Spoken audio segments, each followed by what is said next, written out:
Praise the lord. Bless food रेसिपीमध्ये आपणा सर्वांचं खूप मनापासून स्वागत. तर आज आपण मस्त सुक्या बोंबिलचा मसाला बनवणार आहोत, म्हणजे सुक्या बोंबिलची एक चटणी बनवणार आहोत. तर आता पावसाळ्यामध्ये मासे मिळणं खूप कठीण होतं, तर मासे प्रेमींसाठी ही खास रेसिपी आहे. तर झटपट बनते, चवीला तितकीच भारी लागते. इथे मी छोट्या आकाराचे बोंबील घेतलेले आहेत, बघू शकताय तुम्ही याऐवजी जे असतील ते बोंबील घेऊ शकता. हे सुकलेले बोंबील आहेत. तर जसे पातळ आणि लहान आकाराचे घेतले तर याचा फ्लेवर खूप स्ट्रॉंग नसतो, चवीला छान लागतात. तर जे मोठे असतात ते थोडेसे शिजायला कठीण होतात, त्यामुळे मी इथे बारीकच घेतलेले आहे. तुम्ही तुमच्या आवडीनुसार लहान मोठे कोणतेही घेऊ शकता. तर बोंबील साफ करण्याची पद्धत सांगते तुम्हाला. तर हे बघा, हे फक्त वरचा जो तोंडाकडचा भाग आहे तो काढून टाकायचा, हा, आणि शेपटीकडचा भाग. तर बोंबील अगदी पातळ आहेत, त्यामुळे यांना साफ करणं काही कठीण नाहीये. बाकी काहीच काढण्याची गरज नाहीये. बोंबील अगदी लहान आहेत, त्यामुळे यामध्ये घाण वगैरे जास्त नसते. अजून एक दाखवते तुम्हाला. तर हे बघा, हा जो तोंडाकडचा भाग आहे काळपट, तो काढून टाकायचा, आणि इथे या साईडला काही अशी घाण वाटली तर ती काढायची, आणि शेपटीकडचा भाग आणि याचे लहान तुकडे करून घ्यायचे. दाखवते त्या पद्धतीने.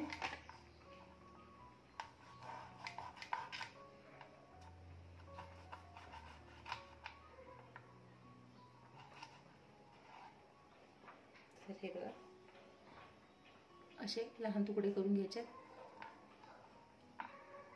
आवडीनुसार लहान मोठे तुकडे देखील करून घेऊ शकता. तर हे पहा, बोंबीलचे सगळे तुकडे करून झालेले आहेत. आता फक्त हे एक पाण्याने धुवून घ्यायचे. धुवून न घेता देखील हे वापरता येतात.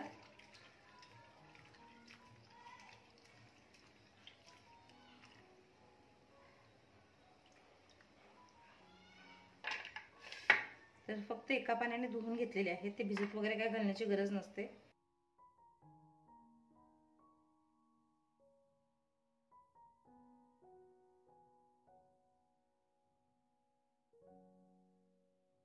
एक भांडं ठेवलेलं आहे, भांड्यामध्ये तेल घालून घ्यायचं. 2 मोठे चमचे तेल घातलेलं आहे. इथे मी 4 मोठे कांदे बारीक चिरून घेतलेले आहेत. एक टोमॅटो चिरून घेतलेला आहे. तेल चांगलं गरम झालं की तेलामध्ये कांदा घालायचा.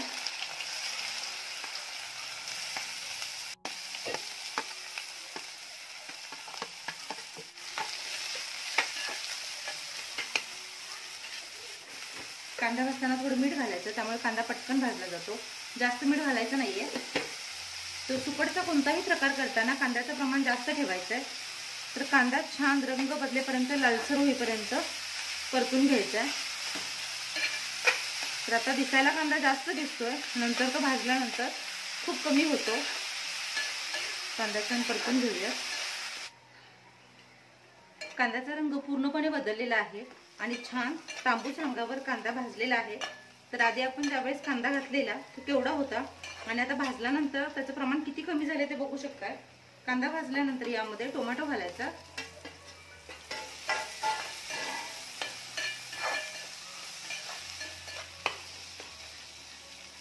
टोमॅटो घालून एक झाकण लावायचं, जेणेकरून टोमॅटो छान विरघळायला हवा. तर जवळपास 1 मिनिट झालेला आहे.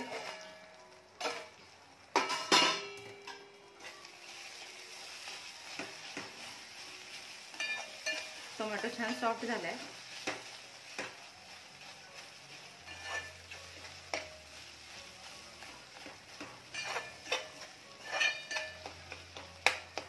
आता यामध्ये अर्धा चमचा आलं लसूण आणि कोथिंबीरची पेस्ट घालणार आहे.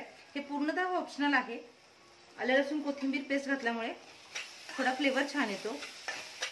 पण जर आलं लसूण पेस्ट नसेल तरी काही हरकत नाही. फक्त कांदा टोमॅटोचा वापर करून देखील ही भाजी छान होते.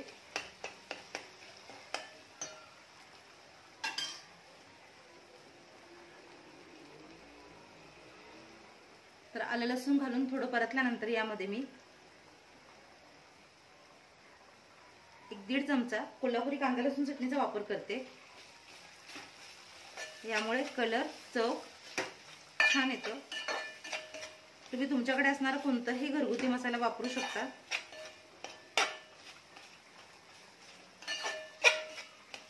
तर चटणी घातल्यानंतर चांगले हे परतून घ्यायचं.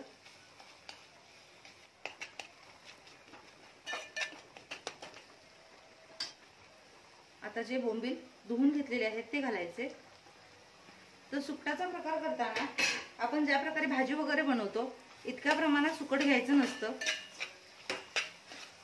तर तोंडी लावण्यासाठी थोडंसं सुकट बस होतं, कारण त्याचा फ्लेवर स्ट्रॉंग असतो. त्यामुळे ते खाताना कमी प्रमाणातच खाल्लं जातं. तर आवडीनुसार कमी जास्त प्रमाणात तुम्ही हे बनवू शकता. तर कोल्हापुरी कांदा लसूण चटणीमध्ये मिठाचं प्रमाण असतं. आपण कांदा भाजताना देखील मीठ घातलेले आहे. आणि सुकटचा कोणताही प्रकार करताना मिठाचं प्रमाण खूप कमी, म्हणजे मीठ खूप कमी प्रमाणात वापरायचं, कारण ते सुकवण्यासाठी मिठाचा वापर केला जातो. त्यामुळे मीठ त्याला जास्त प्रमाणात असतं. इथे मी काही मिठाचा वापर करणार नाहीये. अगदी 1-2 चमचे फक्त पाणी घालणार आहे, जेणेकरून बोंबील छान सॉफ्ट होतील. तर पाणी मी जास्त घातलेलं नाहीये. तो बोंबील शिजण्यासाठी अजिबात जास्त वेळ लागत नाही. पुन्हा हे झाकून ठेवायचं आणि 1 मिनिटासाठी मंद आचेवर शिजू द्यायचं आहे. तर आता हे बघा, अगदी 1 मिनिट छान मंद आचेवर हे शिजलेलं आहे. छान तेल सुटले. थोडीशी कोथिंबीर,